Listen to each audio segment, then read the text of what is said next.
মোদি বিরোধী স্টেটমেন্টের এগুলো নিয়ে আমি এখানেই বলতাম এবং আমার নিজের আইডি থেকে গেলেই বলতাম। সো ইন দ্য মিটার আমি আমার রেডিফোন গ্রুপে আমি প্রকিউরমেন্ট অফিসার হিসেবে ছিলাম, ইন্টারকন্টিনেন্টাল আমি প্রকিউরমেন্ট ম্যানেজার হিসেবে জয়েন করি ঢাকায়।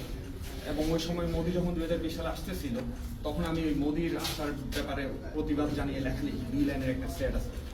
আমি অফিসে যেদিন আসবো সেই দিন, এর পরের দিনে আমি অফিসে আসার পথে আমাকে হাতে জিল এলাকা থেকে ওরা মাইক্রোতে আমার রিক্সা ব্লক করে আমাকে গাড়িতে তুলে নেয়।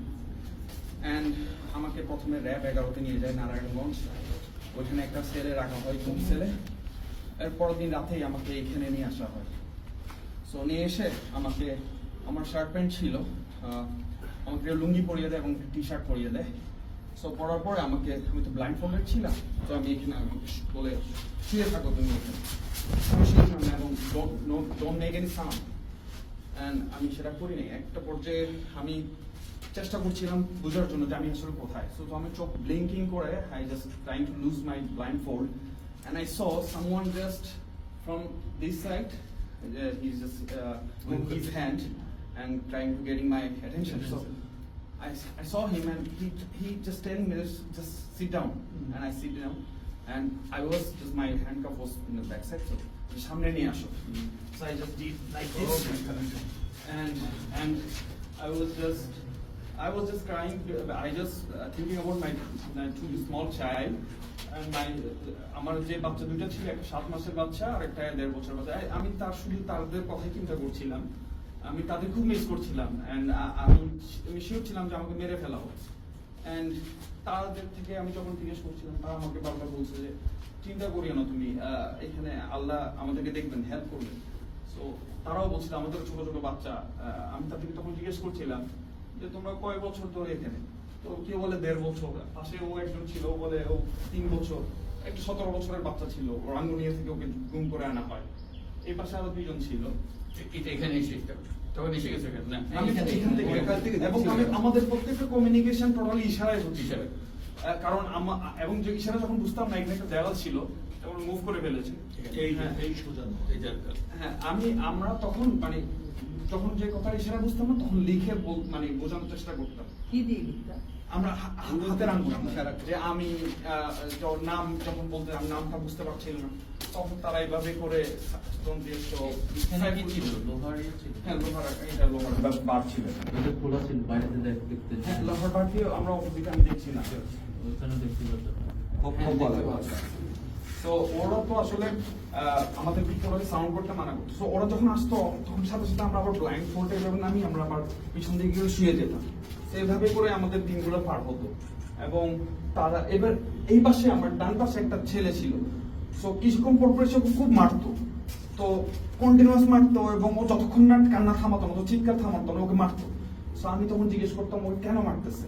তো সব বলতো ও ওকে মারতে মারতো পাগল হয়ে গেছে এবং ন্যাংটা দাঁড়ায় থাকতো, এই জন্য ওকে মারতো। এবং ওকে কন্টিনিউয়াস মারতো যতক্ষণ ও সাউন্ড বন্ধ করতো না।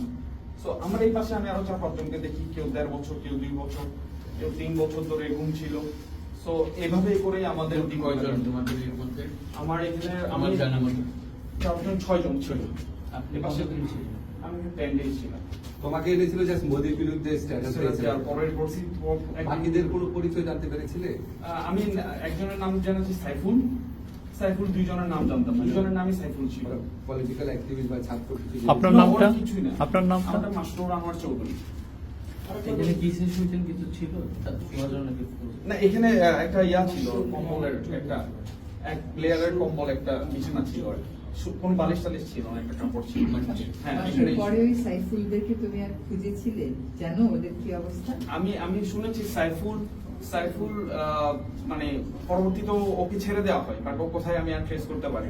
কবে থেকে কবে ছিলেন, কোন সময়? 2020 সালের মার্চের 1 তারিখ থেকে 10 তারিখ পর্যন্ত।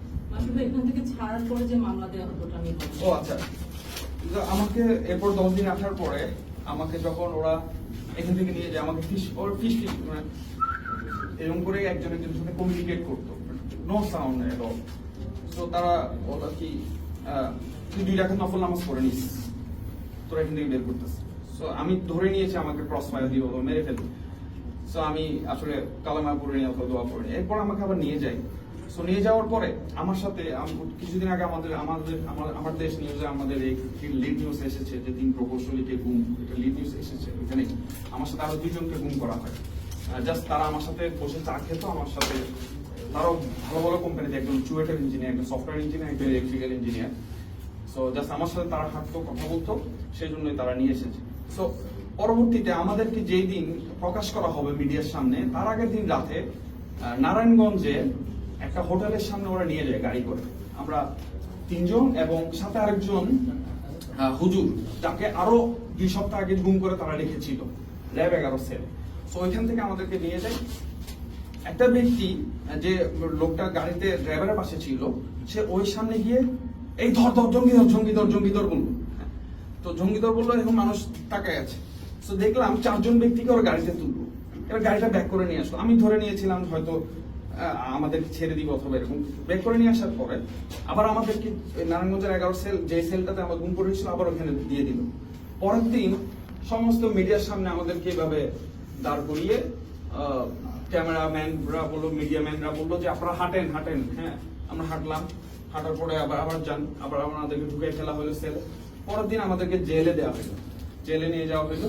আমরা ওইখানে পত্রিকায় দেখলাম নারায়ণগঞ্জে নাশকতার পরিকল্পনার সময় এই প্রকৌশলীদেরকে হাতে নাতে ধরা হয়, গোপন মিটিং এর সময় তাদেরকে হাতে নাতে ধরা হয়।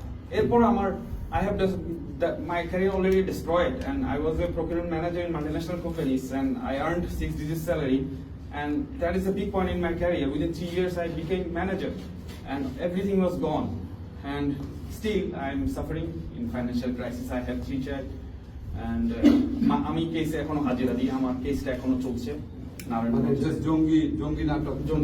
হ্যাঁ, ওই জঙ্গি মামলাটাই এখনো চলছে, আমি এখনো হাজিরা দিই। চলছে জি। পাশাপাশি এখন ওইখানের সেলে লেখাটা আছে।